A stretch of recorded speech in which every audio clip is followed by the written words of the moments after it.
moi je suis Lola, j'ai 32 ans bientôt, je suis maman d'une petite fille. Je suis aujourd'hui salariée dans une entreprise d'architecture d'intérieur et je sens que je ne suis plus à ma place. Voilà, je mets un peu de teasing.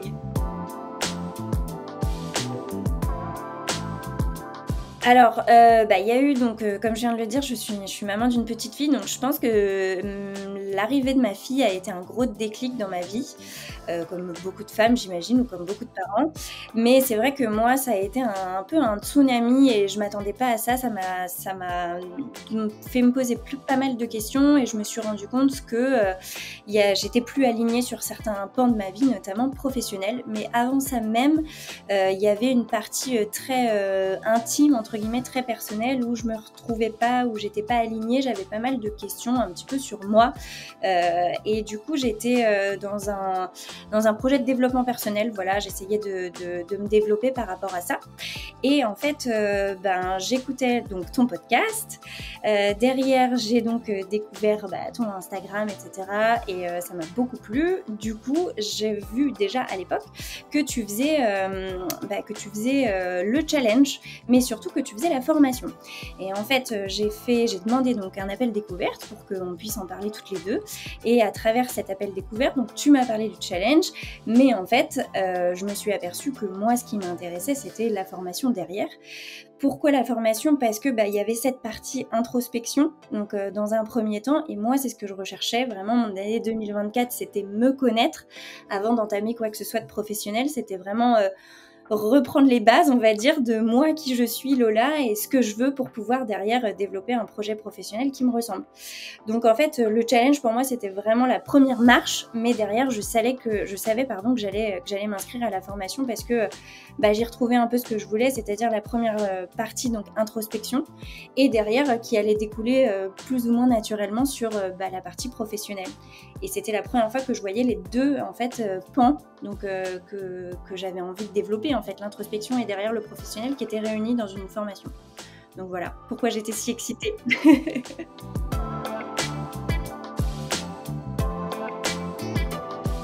J'avais cherché sans chercher, et en fait, tu vois, comme quoi il n'y a pas de hasard que des rendez-vous, et, et je me suis retrouvée directement dans la formation. Oui, soit pour le côté professionnel, on a cette partie bilan de compétences, etc.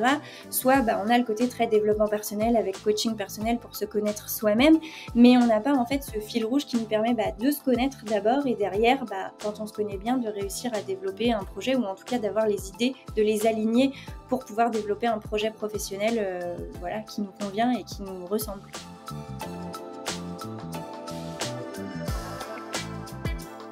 Déjà le challenge, je trouve que ça avait bien lancé le truc. Que déjà le challenge en 3 jours, ça avait été assez révélateur de oui, il y a des choses à travailler, et oui, on va les travailler. Donc ça, c'était trop bien. La partie introspection, donc la première partie de la formation, le premier mois, ça a été très intense pour moi parce que plein de questions auxquelles soit on n'a pas envie de répondre, soit on n'a pas l'habitude d'y répondre, en fait. Donc on vient petit à petit amener des choses et se conscientiser, je dirais. Il y a eu une énorme prise de conscience, en fait, sur beaucoup de plans, et beaucoup de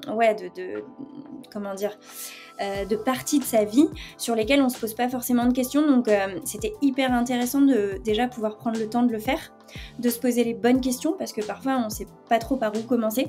Donc ça, c'était hyper intéressant, et moi, ça m'a permis vraiment de prendre conscience de plein de choses. Je pense certaines choses dont j'avais conscience, mais très loin, et je voulais pas forcément me le dire, et d'autres qui sont venues d'un coup, et tu te dis ah ouais, c'est vrai, je suis comme ça, ou ah oui, c'est vrai, je fais ci ou je fais ça, ou je ne fais pas ci et je ne fais pas ça. Et du coup, ça permet juste de se dire ok, j'en suis là, de faire un point de départ, en fait, un nouveau point de départ, en se disant ok, j'en suis là, de tout prendre, vraiment de se nourrir de tout ce qu'on apprend, qu'on le prenne positivement ou négativement, mais en tout cas on arrive à même changer son mindset. Moi, c'est vraiment ça qui a été pour l'instant le plus fort, c'est vraiment la partie mindset, la partie prendre du recul, arriver à comprendre ce que je veux, ce que je sens, ce qui m'arrive et où je veux aller en fait. Ça c'est le plus important pour moi là aujourd'hui et c'est vraiment ce que j'ai réussi à faire grâce à cette formation, ou en tout cas jusqu'à où j'en suis arrivée. D'un point de vue pro, moi donc je suis salariée aujourd'hui comme tu le sais et j'ai fait la demande d'une rupture conventionnelle qui n'a pas été acceptée. Moi je pense que j'avais des freins, voilà, je suis maman, mon conjoint, j'avais peur, alors que ce soit peut-être de me retrouver un peu dans le vide. Il y a aussi l'aspect financier clairement qui joue un rôle, donc on apprend aussi à déconstruire un petit peu tout ça, à se poser les bonnes questions, et tu vois ça m'a permis d'ouvrir pas mal de discussions avec mon conjoint, notamment sur est-ce que si je partais aujourd'hui comme ça avec une rupture ou pas, comment on s'organiserait, et en fait même du coup dans sa vie personnelle ça ouvre plein de discussions et plein de belles choses, donc bon malheureusement j'ai pas eu cette rupture conventionnelle, mais c'est pas grave, c'est juste une étape de plus, et ça me fait me dire que voilà, pour le coup je vais travailler mon projet en parallèle, et peut-être aussi que c'est c'est pas anodin que ça se passe comme ça, et je vais travailler à côté pour me libérer du temps, m'organiser encore mieux que maintenant pour parce que aussi il y a ce truc, je m'étais posé la question, ok, si jamais ils disent oui à ta rupture conventionnelle, ok, tu auras le chômage, financièrement ce sera plus confortable, etc., mais tu vas te retrouver d'un coup sans travail, donc est-ce que vraiment tu vas avoir la patate pour justement te booster tous les jours pour faire ton projet, etc. Et oui, là aujourd'hui je dis oui, mais en même temps je me dis, quand j'ai mon taf à côté, je crois que ça me donne encore plus envie de me dire, j'ai envie d'en sortir, de me dire, ok, ils ont pas voulu, donc je suis obligée de rester, entre guillemets, mais je veux vraiment en sortir, donc tout le temps que je vais avoir à côté, je vais le bosser quoi. Et je vais le bosser pas n'importe comment, parce que j'aurai pas autant de temps que ce que j'aurais aimé, donc le temps, quand je vais l'avoir, il va falloir être efficace et vraiment être focus. Donc voilà.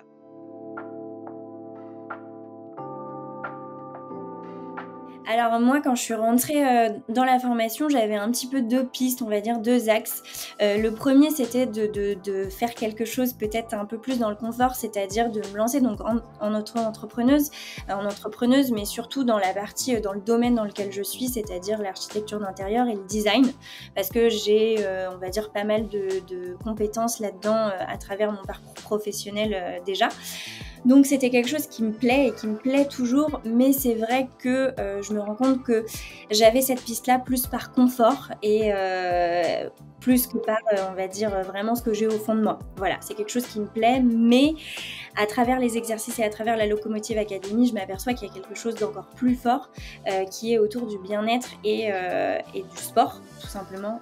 Surtout du bien-être, en fait, être bien à l'intérieur de soi, et donc pour moi ça passe vraiment par le sport, étant issue d'une famille très sportive, et donc mon projet professionnel va se tourner autour de ça. J'ai autour d'un accompagnement, très certainement de coaching sportif, très certainement autour de la corde à sauter, pour être tout à fait honnête. Voilà, donc je suis en train de le construire. Aujourd'hui, il y a pas mal d'axes et c'est en train de s'imbriquer, on va dire, le puzzle est en train de se former et de ressembler à une belle image.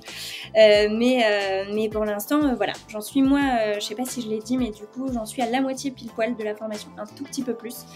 Je viens de terminer le 2e mois de la formation, donc voilà.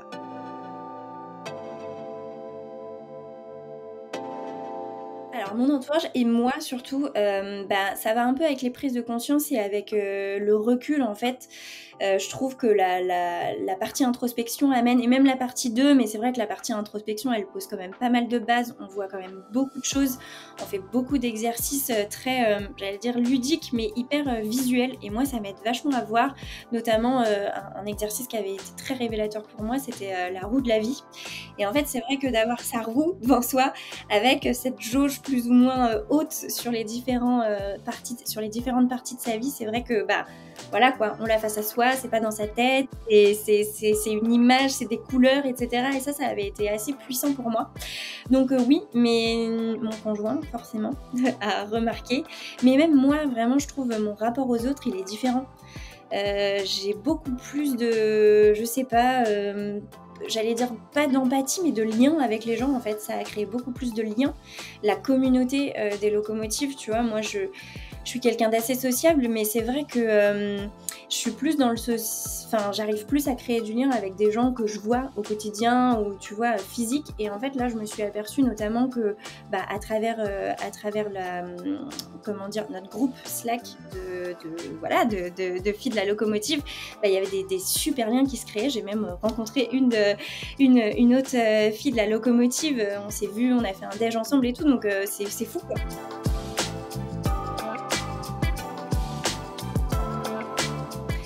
Ouais, alors je me suis posé la question et en fait je me rends compte que déjà avant de commencer la Locomotive Academy, avant de commencer un peu le développement personnel, j'avais pas d'objectif. En fait je vivais la vie, enfin je vis toujours ma vie, mais je veux dire j'avais tu vois, la vie, elle arrive, voilà, il se passe des choses. J'avais pas forcément l'impression que j'avais un impact ou une emprise là-dessus, sur ce qui se passait. C'était plutôt la vie qui arrivait à moi et moi, je faisais en fonction de ce qui m'arrivait, tu vois. Et en fait, ce développement personnel et là, la formation, ça a un peu inversé tout ça en me disant, ok, la vie, il y a des choses concrètement sur lesquelles tu n'as pas d'emprise, c'est un fait, et heureusement quelque part, mais il y a tellement de choses sur lesquelles tu as de l'emprise et sur lesquelles tu vas pouvoir, toi, en fait, changer les choses. Et ça, je pense que ça a été une des mes plus grosses prises de conscience dans la Locomotive Academy, c'est ça. C'est en fait, rien n'est définitif et tu as vraiment le pouvoir de changer les choses. Après, ça mettra le temps que ça mettra et tu y mettras l'énergie que tu veux pour que ça évolue dans le sens que tu souhaites, enfin que je souhaite, mais vraiment, tu as les clés en main, quoi. Et je pensais pas à ce point-là.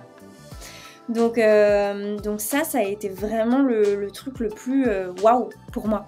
Du coup, les objectifs, ils se sont créés au fur et à mesure et en fait, je les ai plus... Avant, tu vois, souvent en début d'année, tu te dis j'ai des objectifs et puis c'est une liste et puis bon, voilà, en vrai, tu l'écris et puis tu l'oublies aussitôt, entre guillemets, tu trouves un peu des excuses pour telle et telle chose.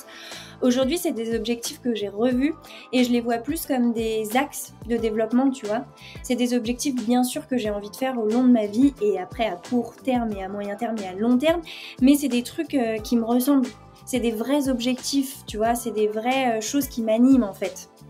Donc j'ai réussi à mettre pas mal de routines, c'est des choses que j'arrivais pas à faire, qui sont voilà à ma portée et j'arrive à les améliorer de plus en plus je te disais, même par rapport aux autres, par rapport à moi, ce que je fais au quotidien, même dans le professionnel, à prendre un petit peu plus de recul. J'étais très, très exigeante envers moi-même, je le suis toujours, mais différemment. Tu vois, j'ai beaucoup plus d'empathie même envers moi-même.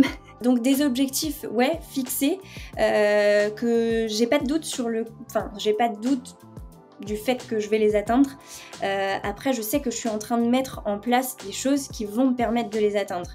Et c'est marrant, tu vois, je fais un rapport avec ma grossesse parce que souvent quand j'étais enceinte on me disait alors t'es prête qu'il arrive ton bébé, t'es prête est-ce que t'as hâte? Alors bien sûr j'avais hâte que ma fille arrive, je savais même pas que c'était une fille mais j'avais hâte que le bébé arrive et en fait j'avais hâte évidemment mais j'essayais déjà à l'époque de me dire vis l'instant présent. En fait ton bébé il va être dans ton ventre pendant 9 mois, tu vas le sentir pendant 5 mois, 4 mois. Vie, elle va arriver, donc tu vas la voir. Et même depuis qu'elle grandit, ça m'a vachement aidée à ça. Depuis qu'elle grandit, tu vois, oh, t'es pas pressée qu'elle marche, t'es pas pressée qu'elle parle. Non, je suis pas pressée en fait, parce que c'est une fois qu'elle parlera, je les entendrai plus jamais en fait. Une fois qu'elle va marcher, ça y est, elle marche depuis 3 semaines, ça y est, elle se passera plus à 4 pattes, tu vois, donc j'essaye vraiment, ça a été corrélé, c'est un peu bizarre peut-être le parallèle, mais vraiment de profiter de l'instant présent et de me dire oui, j'ai hâte, et oui, j'ai des objectifs, et oui, je vais les atteindre, comme ma fille, elle va réussir à marcher, et ça y est, elle a marché, je vais les atteindre, je sais, mais j'essaye de profiter de chaque étape, tu vois, et de noter ce que ça m'apporte à chaque étape.